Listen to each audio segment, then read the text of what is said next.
guys, welcome back to Creature Caverns and Crafting. Today I have a really easy build. We're going to make some universal walls, and to start I'm going to use this litter box.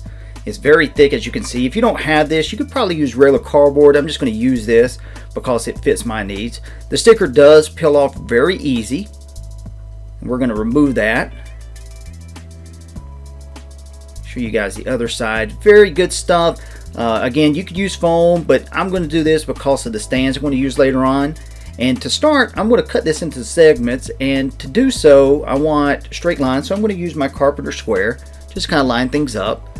For those that might be interested, I went about 4 inches by about 7, a little bit more 7. You could go longer or you could go taller if you want. Here I have about 3 segments. Don't worry about it if you get some defects in the cardboard. I just cut it out with the razor knife. Show you guys both sides, and of course I'm using a red marker just to show my points of cut. Remember, measure twice, cut once. So our walls are pretty flat, and to give them more depth I'm going to use some sprue, and what I'm going to try to simulate here is piping on the wall. This is going to be more of a modern sci-fi wall. So here's the sprue once we've cut it out. Of course I've cleaned it up a bit, and to do this I just used a pair of pliers here and a razor knife, and that's just easy to remove mold lines. So here we are, we're E6000 some things. I used some cable. If you're like me, I have a drawer full of miscellaneous cables, and I also had this piece of plastic that I got from Goodwill. I like to think of this stuff as crafting gold because it goes a long ways. So here I've also added a wood plank, and I used some rhinestones just to make it look like bolts. Also added this bead here, and that's going to kind of look like a control valve. And of course some granny grating. There's some cables I added on this side. We'll just flip it around so you can see what I did here. Also more sprue, granny grating as well. Also added a bead for a control panel. And here's the stands I'm going to use. These are Spiel Pro. Basically, if you've ever had a board game, you can get these for about 40 for about $10. They just slip over, and this is why I kind of used the cardboard that I did.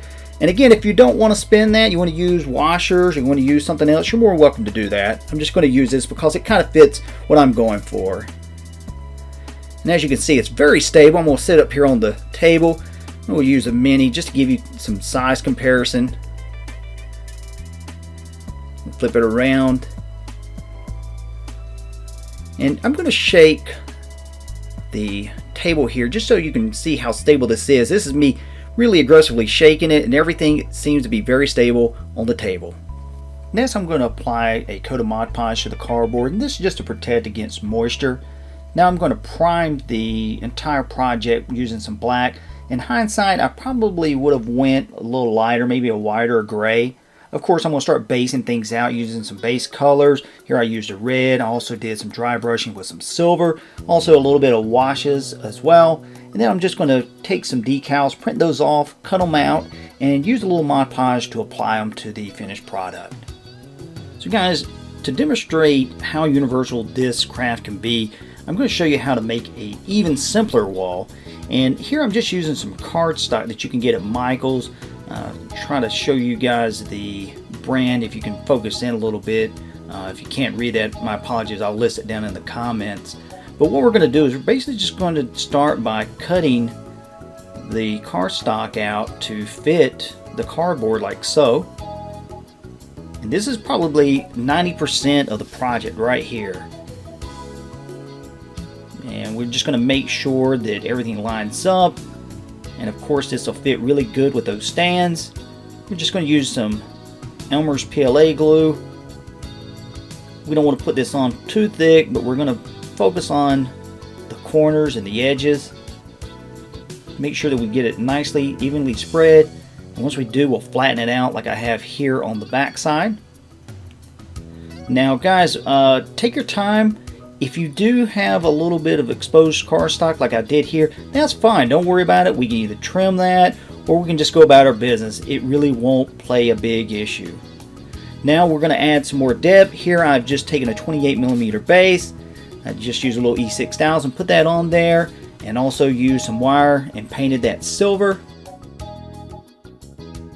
To finish off the wall, I'm just going to add the sign that you have here. Also put a little bit of graffiti. We'll flip this over. I also printed this sign out, and just to make it pop out some more, I took another one of the wooden planks that I have, the craft planks, and just used that, trimmed it, and stuck it on with some E6000. Looks pretty cool, guys. This was really easy, probably 10 minutes to make this entire project, including the paint drying. So guys, for the last build of the day, I have some twigs here that I got from the yard. I'm going to take this small hacksaw and just cut these into pieces I can use on the cardboard. Before we put anything on them, I'm just going to take some hot glue and spread this out. I'm just going to try to create vines for underneath. And now I'm just going to start arranging the twigs onto the cardboard. I'm going to use that hot glue to adhere them there. And then I'm just going to coat the entire surface using some hot glue over those sticks. I'm going to prime the wall using a Rust-Oleum Camouflage Brown. Then I'm going to move on to apply a dark wash. In this case, I'm going to use a Leonell, but you can use any black wash or an Aggress Earthshade. Then I'm simply just going to start doing some stippling and some dry brushing. When you're doing this, remember, dark to light. And then once all that's dry, we're going to go ahead and start applying some flocking. Once we've done this, this wall is complete. So guys, here's our final product. I can't stress enough how easy and simple these were to make. The one that you see here, the woodland one, took me a little bit longer, and that's because of the vines and the flocking. But overall, some of these took me no longer than 10 or 15 minutes a piece to make, and that's both sides. Use your imagination. You can mix these up, create different ones. You could even do some dungeon walls if you wanted to. These are cheap, and if we take the stands off, they're easy to transport. So as always, let's see what this looks like on the gaming table.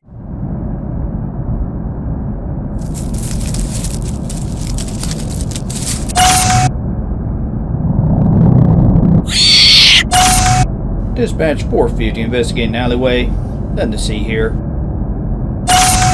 Nice! Home sweet home.